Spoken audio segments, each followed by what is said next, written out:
Un laboratoire sonore, un savant fou. Mais qu'est-il donc arrivé à Jean-Michel Jarre? L'abus d'oxygène, sans doute.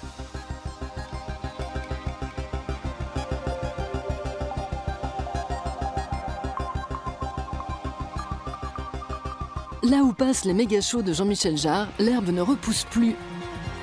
Son premier grand concert en plein air, en juillet 79 sur la place de la Concorde, attire plus d'1 million de personnes.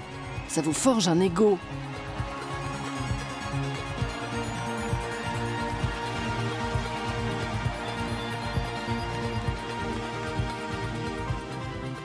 Je me souviens même que le soir, après le concert, il y a un gars qui arrive, barbu, qui avait une tête un peu la Fidel Castro, comme ça, qui se penche vers moi, qui me dit « J'ai jamais vu ça de ma vie ». Et je dis « Merci bien, c'est gentil ». Et un peu, on me dit « Tu sais qui c'était ?» Et c'était Mick Jagger. Oxygène 4 sort en 76 et fait une carrière stratosphérique, contre vents et marées.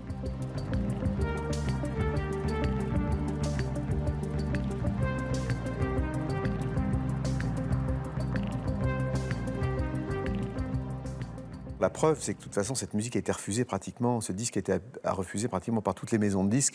Les premiers albums d'Oxygène, d'ailleurs, il y en a beaucoup qui ont été renvoyés parce que ça commençait par une sorte de son de vent, de bruit, et les gens pensaient qu'il y avait un défaut sur le disque.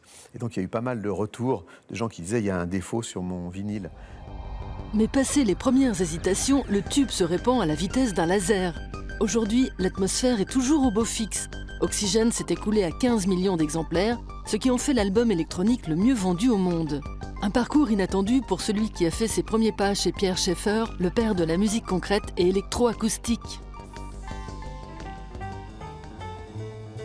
Jean-Michel André Jarre naît en 1948 à Lyon. Sa mère est une ancienne résistante et son père, le célèbre compositeur de musique de film Maurice Jarre.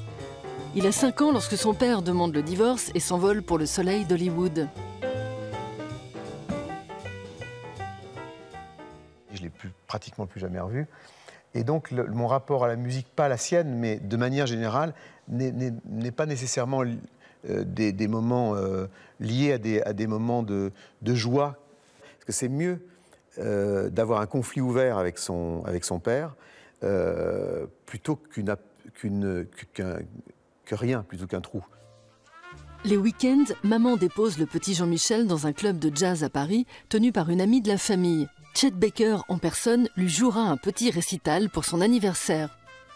Malgré la tenue disco, c'est bien le jazz et le rhythm and blues qui ont marqué sa jeunesse. Le morceau qui m'a vraiment impressionné et influencé, et l'artiste, c'est la première fois que j'ai entendu Ray Charles. Et c'était Georgia in My Mind. Georgia, oh Georgia, no, no, no, no, no. Cette espèce de rencontre entre le côté joyeux, ou happy, et puis qui masque une sorte de tristesse ou de mélancolie. En inventant l'électro-ésotérique, Jean-Michel Jarre devient plus célèbre que son père. 3,5 millions de personnes se pressent à un de ses concerts en 97.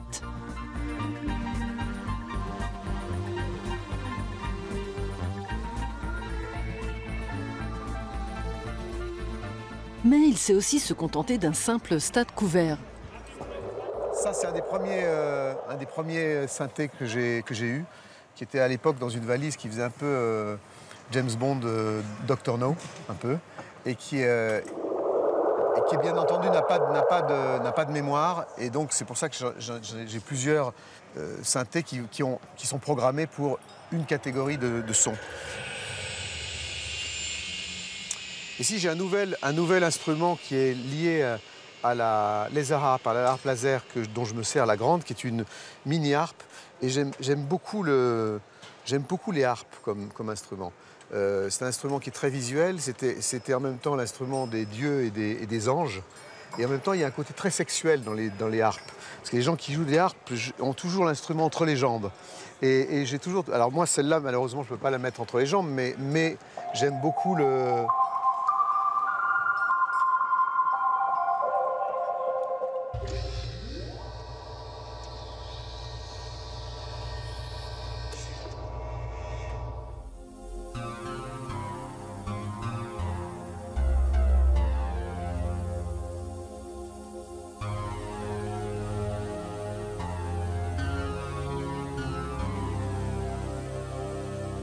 Jean-Michel Jarre a projeté le concept de l'homme orchestre dans une autre dimension.